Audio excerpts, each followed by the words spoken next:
Okay, so in the first 3 sections of chapter 5, we were graphing the quadratic given the equation. Now we're going to do the other way around. You are going to be given a graph or a table, and you're going to have to write the equation. The first way that we're going to look at writing equations for our quadratics is in vertex form. But a lot of times, it's going to want the answer, your final answer, in this standard form. But you can't ever start here. You have to either start with vertex form or with the factored form that we just did in 5.3. So what we're going to practice really quick is just making sure we understand the process of once we have a quadratic in this factored form, how do we convert it to standard form? So we're just going to practice that really quick. So we've got this first function, g of x is equal to negative 2 times x minus 3 squared plus 18. And we're writing it in standard form. We are going to use order of operations to simplify this right side of the equal sign. So order of operations tells me the first thing I need to do is get rid of that exponent. But when I square this binomial, you can't just distribute this 2. What x minus h squared means is to multiply it by itself. So over here with g of x, the first thing that we would need to do, if we're trying to convert this vertex form to this standard form, is go ahead and square x minus 3. But squaring x minus 3, again, means multiplying it by itself. So we have x minus 3 times x minus 3.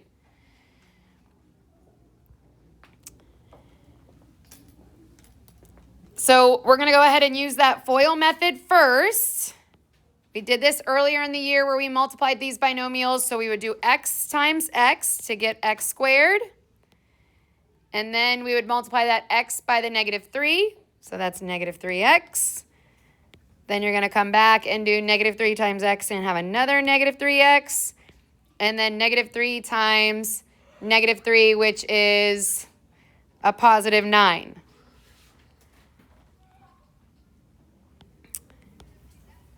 When we multiply these binomials, you guys will see that we have these like terms in the middle. So we can go ahead and combine them. A negative 3x and a negative 3x is going to be, very good, a negative 6x. So we have x squared minus 6x plus 9 is the product when we multiply those two binomials. We still have this negative 2 coefficient out front, and we still have this plus 18 constant in the back. Now that we've multiplied and we've gotten rid of the exponent, now we can go ahead and multiply this coefficient to this trinomial that we have remaining after we multiplied those binomials. So we would do negative 2 times these 3 terms. So negative 2 times x squared is negative 2x squared. Negative 2 times the negative 6 would give me plus 12x. And then the negative 2 times 9 would give me negative 18.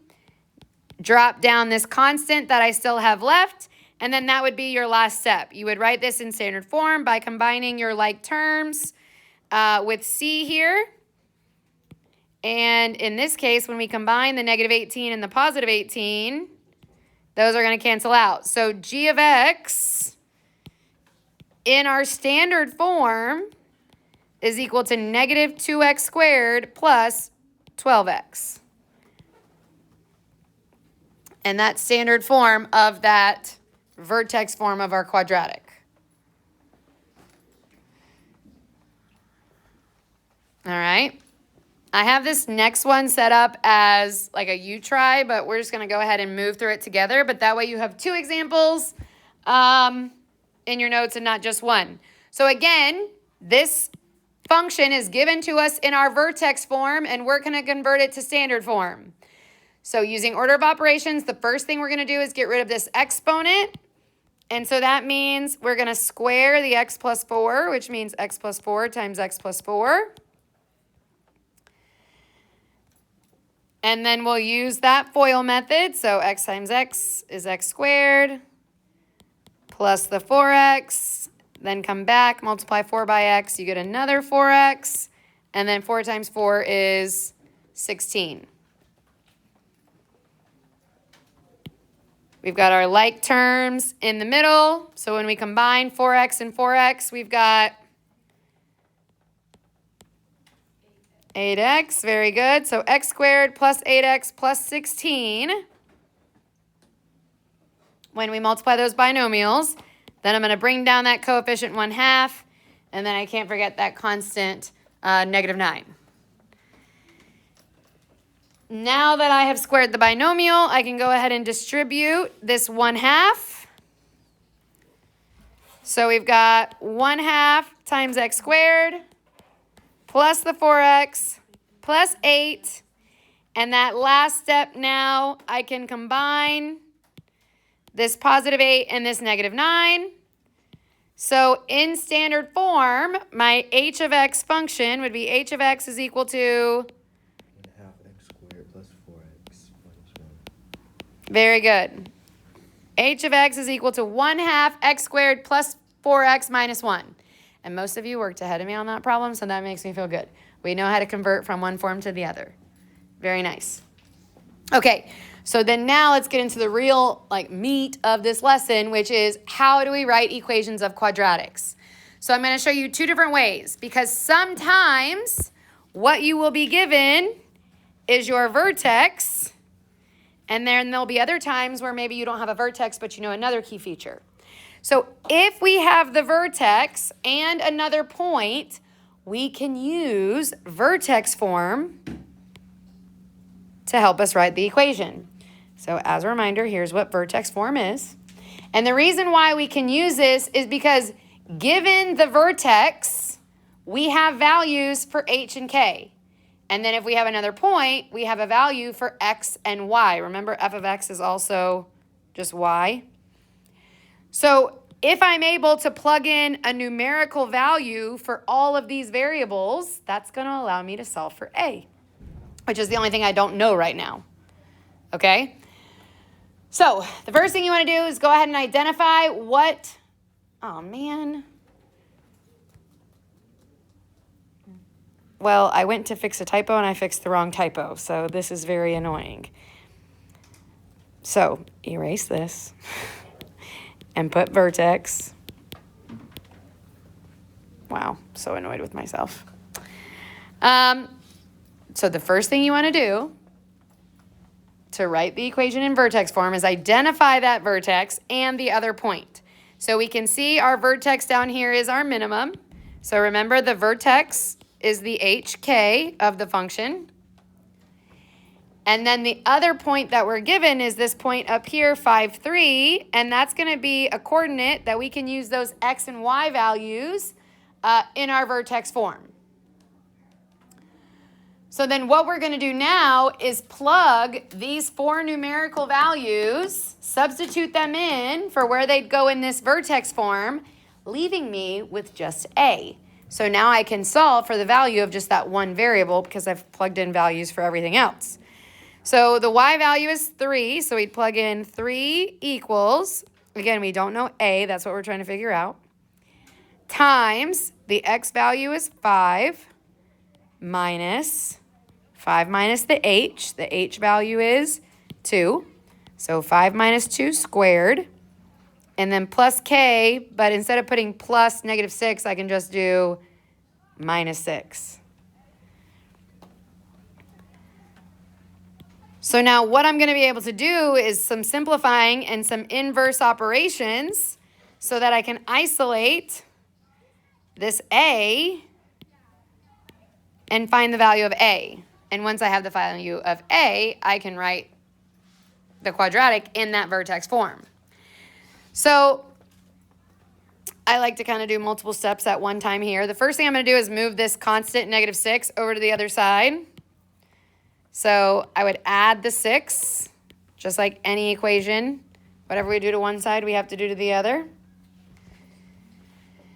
So then I have 3 plus 6 is equal to 9. And then over here on the right, 5 minus 2 is what? And what's 3 squared? 9.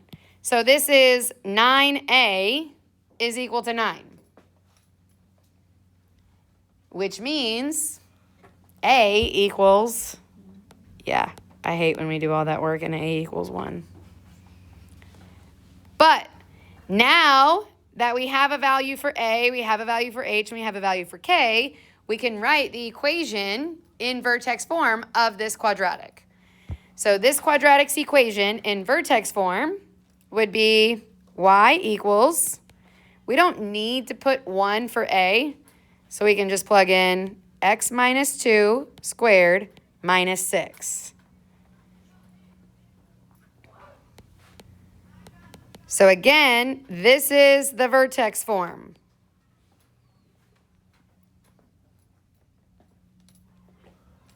Just like that, you've written the equation of your quadratic in vertex form. However, this wants the equation of your graph in standard form.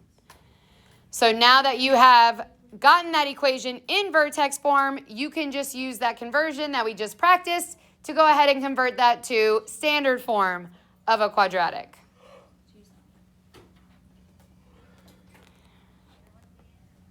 So the first thing I would do is the x minus 2 times the x minus 2.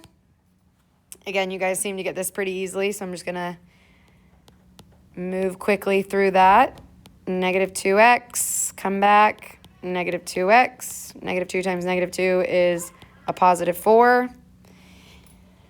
And this time, since the coefficient is 1 and I don't have to distribute anything because 1 times anything is itself, I'm going to go ahead and just bring down the negative 6 in this step.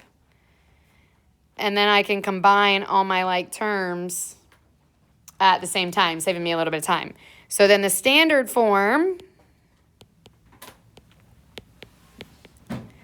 would be y equals x squared minus 4x minus 2. And that is the final answer because it wanted it in standard form. But we have to use vertex form to get it there. Because in standard form, there's an A variable and a B variable that we don't know. So that's why we can't just plug it into standard form. Okay? We have to use vertex form and then convert to standard. All right. I want us to practice this one more time, again, just so you guys have 2 examples to look back at, especially because in this example, I don't give you a graph, I give you a table. So you're told that the table represents a quadratic function, and so you're going to write the equation for the function in standard form. You need a key feature if you are going to write the equation of a quadratic. Looking at those points, what key feature do you see?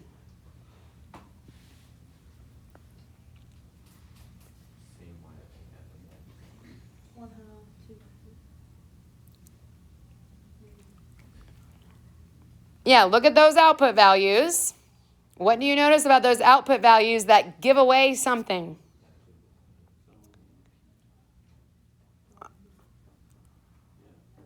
What? I feel like you're all just kind of mumbling, like you're scared to say it.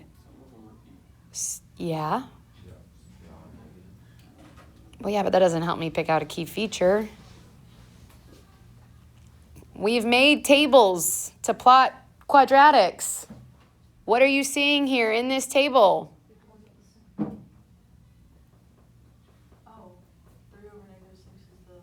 How do you know 3, negative 6 is the vertex? Negative 5 is on both sides of negative 6. Don't you guys remember we'd put the vertex in the middle and then there were like mirror images on both sides? Right. So the fact that this is going down to negative 6 and then goes right back up to negative 5 tells me that this is the middle. So this table has given me the vertex 3, negative 6, which means I have the vertex and I have 3 other points that I can choose from. So I can write the equation of this quadratic. And I'm going to use vertex form to do it. Even though it wants my final answer in standard form, I got to figure out what A is. And so I can use vertex form to do that. So anybody have a preference on what point we use?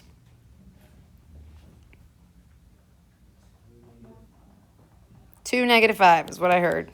All right. So then your vertex, again, is your HK. And then this point that we chose, we're going to use that for our XY. and we're plugging it in to that vertex form so that we can figure out what is this coefficient. What is the leading coefficient A of our quadratic? So our y value is -5 equals the A is what we're trying to figure out. The x is 2 minus h, which is 3 squared. And then again, my k is -6. So instead of putting plus -6, I'm just going to put -6. And now I have an equation that I can do some simplifying and again, some inverse operations to solve for this A.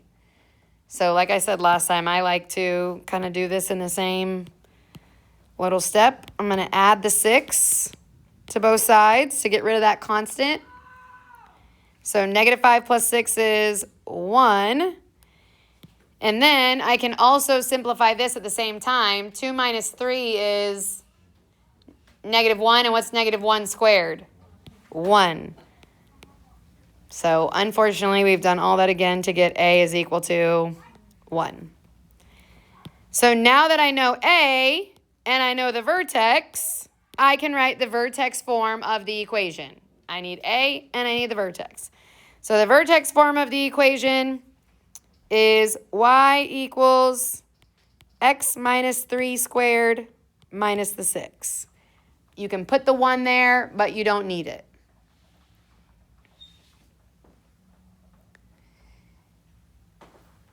And now that we've used the vertex form, we can convert it. The good thing is the conversion will be a little quicker because there's nothing we have to distribute. We just have to square the binomial and then subtract the 6. So this would be x minus 3 times x minus 3. And then again, we'll just get to minus that 6 because we don't have anything to multiply out front.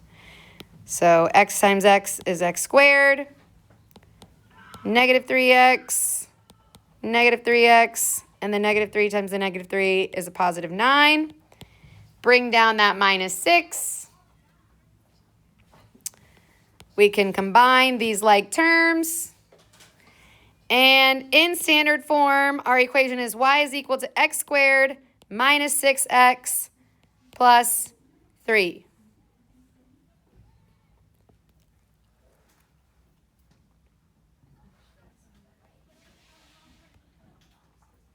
All right, so how do we feel about vertex form and then using that to convert?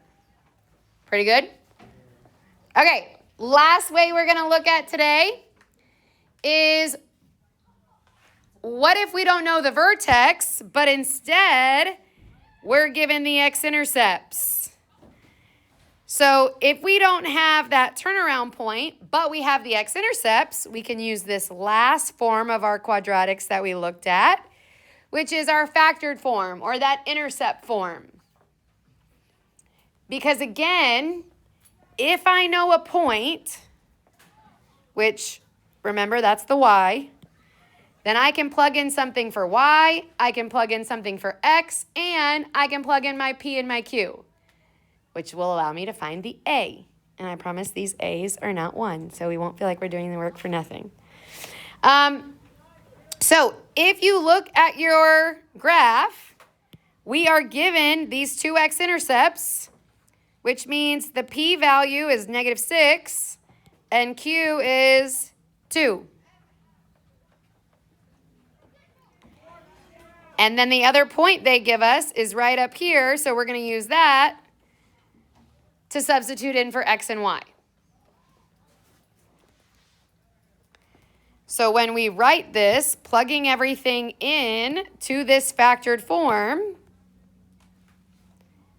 this would be 6 equals, because again, this is y, and then a, we're leaving that variable there because that's what we're trying to figure out. Our x value is -4. So then this is going to be -4 minus the p value, but p is -6. So minusing a negative is the same thing as just good. So now you guys can kind of see why we do the opposite when it's on the inside. And then that's going to be times my x, which again, that x is -4. And then my q value is 2, so -2.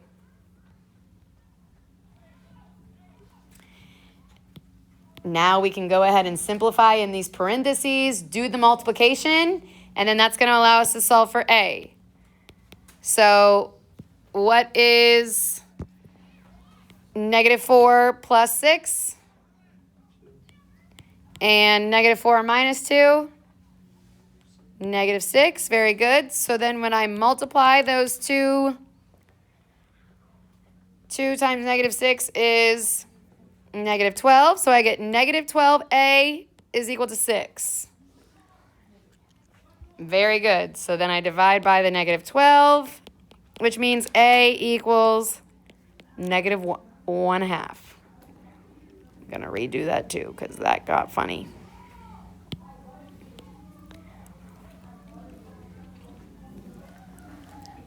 So now we know the a and we know the intercept, so we can write this equation in intercept form or factored form.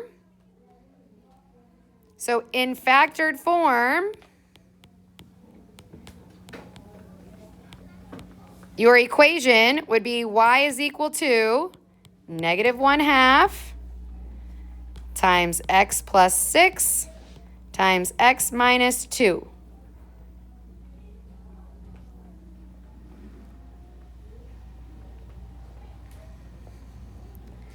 So you have written the equation in factored form.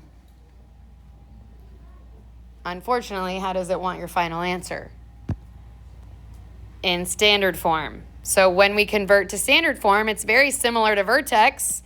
We have these two binomials that we're going to go ahead and multiply first, and then we'll just distribute that -1/2.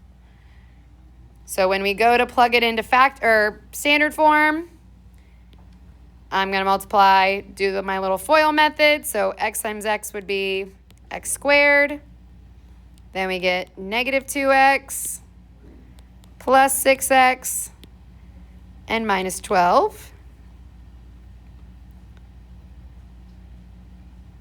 Combine your like terms.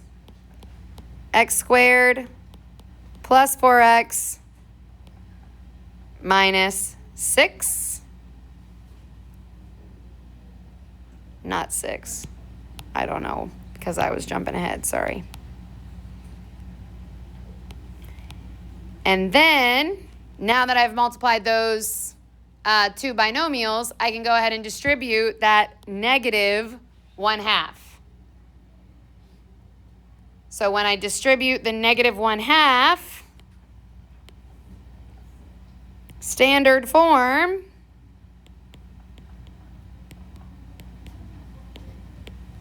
is y equals -1/2 x squared plus 2x minus the 6 plus the 6.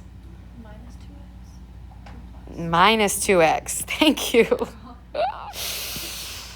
-1/2 x squared minus the 2x plus 6. Good. All right. We've got all of our multiplying integer rules there figured out. All right. Promise this is the last one. Let's do it one more time, just so you feel comfortable using the intercept form or this factored form as well. And again, for this example, I gave you a table. So the table represents a quadratic function. Write an equation of the function in standard form. However, we know we can't just write it in ax squared plus bx plus c. We have to use one of our other forms. So looking at that table, what key features might you be given that will allow you to do that?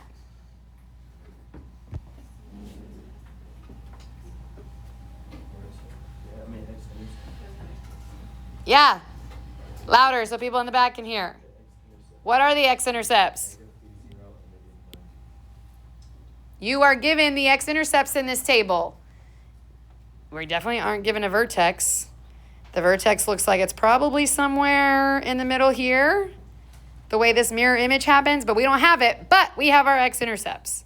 So that means we've got our p-value, -9, q-value of -3, and then we can use any point, any of these either of these points for our x, y. Preference? Anyone? Somebody pick one. You got 2. Thank you. There's 2 to choose from.